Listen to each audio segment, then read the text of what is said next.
Hello.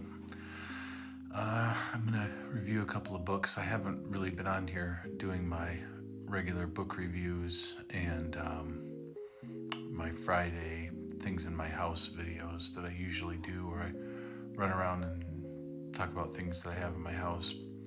My my father passed away April 30th, and spending time with my mother and taking care of things that he'd be taking care of, and taking care of my dad as he had cancer, esophageal cancer. So as that progressed, I haven't really had the presence of mind to want to make a lot of TikToks, but I decided I would come on here this evening and have a little time, talk about a couple of books. I'm trying to be reasonably quick, if that's what you're looking for. Quick. This is Yeonmi Park's In Order to Live. I would very, very much suggest reading this book. I saw a couple of interviews with her. One with, she was on Joe Rogan, and she was interviewed by Jordan Peterson, I think it was. She's a really fascinating person, really interesting person, and she's been through a lot. She escaped North Korea, and she's not old. This is an ancient history. Like young people who are flirting with communism and socialism and socialist ideas and community, like you don't own anything kind of thinking in America. It's getting stronger and stronger, and probably soon will do away with the freedoms that we have grown accustomed to. And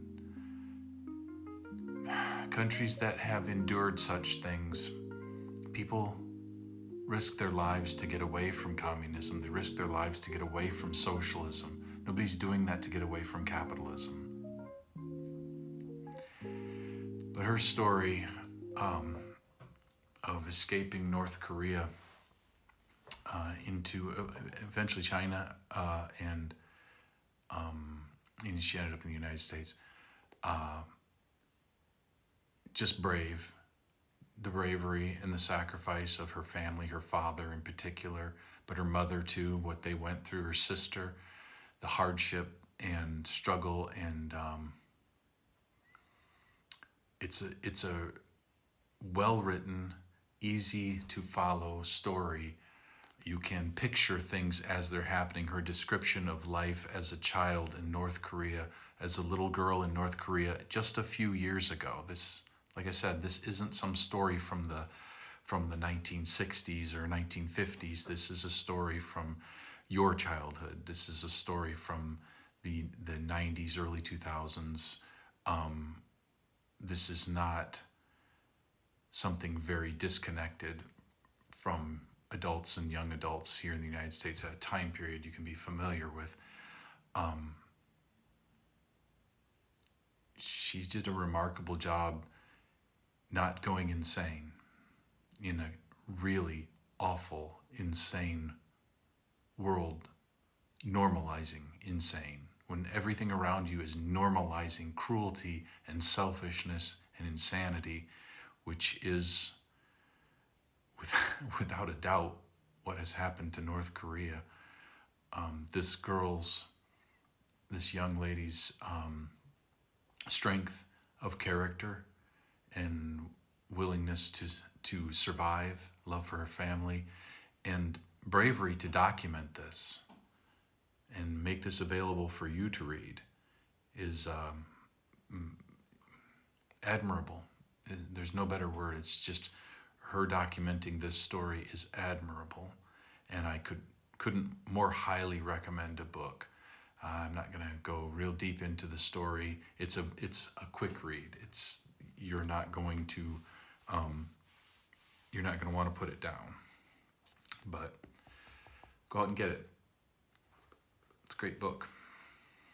Much to enjoy, much heartbreak, much heroism. It's a very good read. and there's this asshole, Neil Gaiman.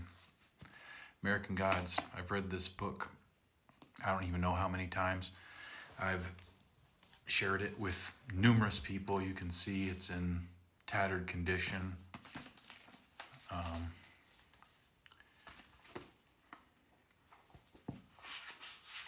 It's coming apart on the inside. I've read it so many times.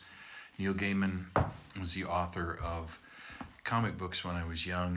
He wrote the Sandman series, which is just such an utterly beautiful story. Neil Gaiman is a phenomenally talented fantasy and fiction, even science fiction to a degree, but fantasy writer. Just in history, his ability to capture what's beautiful about mythological stories mixed in with history, mixed in with moral parables. Neil Gaiman is brilliant. He's just a brilliant, brilliant writer, a beautiful writer, but a real piece of shit human being from what I have heard. There have been, and that's terribly disappointing from someone who's admired him for decades, and I have. His writing, I have so many of his books. I have tons and tons of comic books and graphic novels, things he did all the way back into the 80s.